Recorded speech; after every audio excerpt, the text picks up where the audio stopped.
that the Holy Prophet Muhammad sallallahu alaihi wasallam was mentioned by name in the Bible. I have read the Bible through many times. And others such as I have read it many more times. What has happened is this. The Old Testament, according to Christian authorities, was preserved in the Hebrew language. In the Old Testament, in the Song of Solomon, chapter 5, verse 16, in the Hebrew language, it reads, Hikko mamittakim vi kullo Muhammadin zahdudi vi zahra'i bainat Jerusalem. Song of Solomon, chapter 5, verse 16. The word Muhammadim is Muhammad, im, I am im. Im is a plural of respect in Hebrew. You see the first verse of the Bible, book of Genesis, chapter 1, verse 1. It says, in the beginning, God created the heavens and the earth.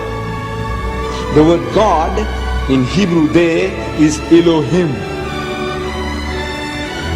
In Hebrew, El stands for God, Elah stands for God, Elohim is a plural form to say with awe, respect and reverence, plural of respect.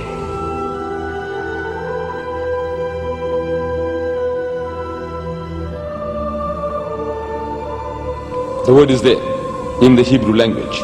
In the original, what they call original, it's there. But they have translated that in English as altogether lovely. So this beloved of mine is altogether lovely, says Solomon. You can't associate with the word Muhammad. You read it 1,000 times, altogether lovely, altogether lovely.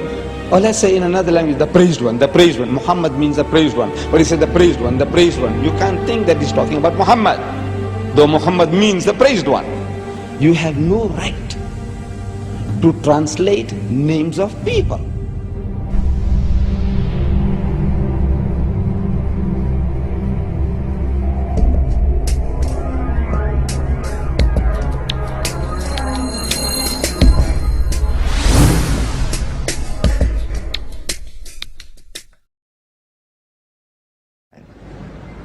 إذ قالت الملائكة يا مريم إن الله يبشرك بكلمة منه اسمه المسيح عيسى بن مريم. The story of Jesus' birth is narrated in vivid detail in the Quran. As in the Bible, an angel tells Mary she is pregnant despite being a virgin. But the story of what follows then changes completely. In the Bible, Mary's role is limited to the passive mother of Christ. The Quran gives accounts of her ancestry, her birth, her childhood in the Temple of Solomon, and as mother of Jesus. She's the only woman mentioned by name in the Quran.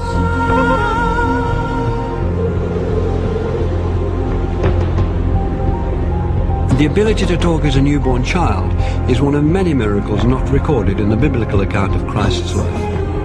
We have more sayings in the Islamic tradition about Jesus than you'll find in the Gospels themselves.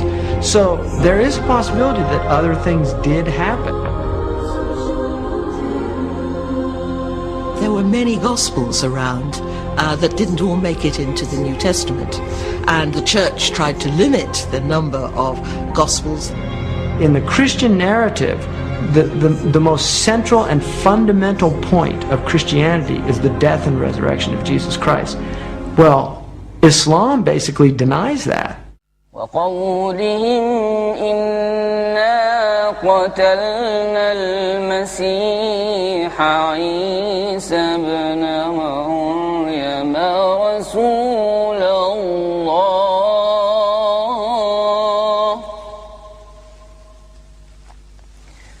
وما قتلوه وما صلبوه ولكن شبه لهم. To find the story of Christ's crucifixion and resurrection being changed is too much for some Christians. J. Smith is an evangelical Christian who spent 25 years studying Islam.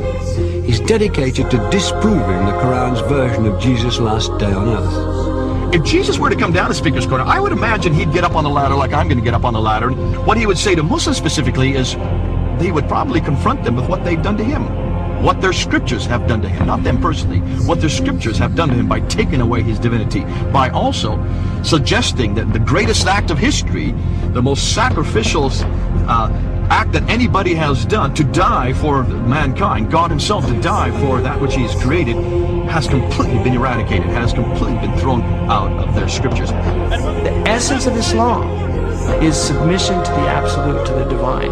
And that's where salvation lies, in submission to the divine, or at least a recognition of the divine. In Christianity, salvation lies through the acceptance of the blood of the Lamb. That is a completely different narrative than the Quran is giving. Who's right? Well, the Quran says, you make your choice here, and I'm going to let you know in the next world. In the Quran it says that on the Day of Judgment, God will actually ask Jesus Christ, did you tell the people that you were God? And Jesus says, you know what I said, you see everything I say and do. I would never say that. Glory to you, transcendent are you. I would never say that. I have no right to say that. Why aren't you Muslim? Why aren't I? I'm a Jew. You're a Jew? Oh, I was previously Christian. For Christians to believe that Jesus was God in human form is absolutely fundamental, because it means that God understands us. God isn't some distant deity living in the glory of heaven. He can understand what it's like to be in pain, to be betrayed, to be hurt, to be bruised, to be bullied. God understands our situation. If Jesus was God, then who was supporting the world while he was supposed to be dead? Or if he was God, then who was he praying to? 3 books. What doesn't work is that God has family. I can't believe that Mary can give birth to God.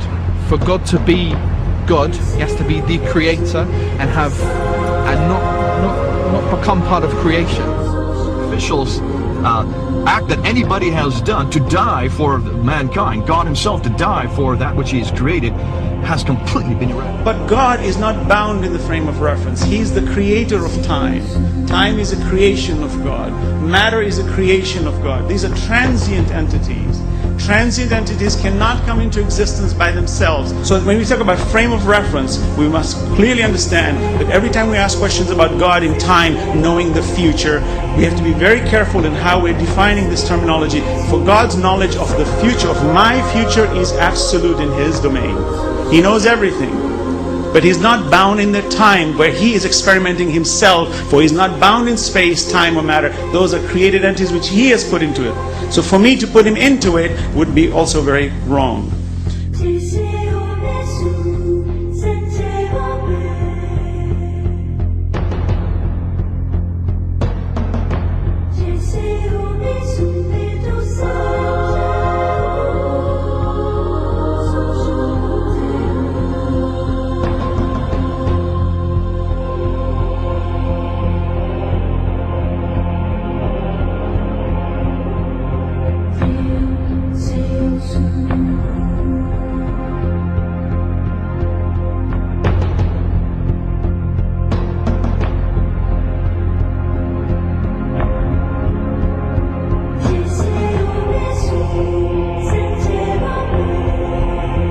Prophet Adam was created from no female and no male.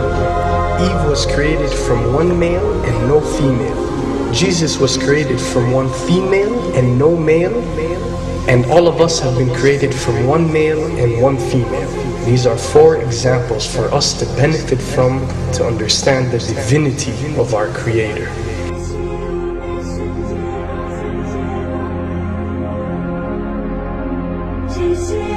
Then there is no difference that cannot be overcome between Christianity and Islam.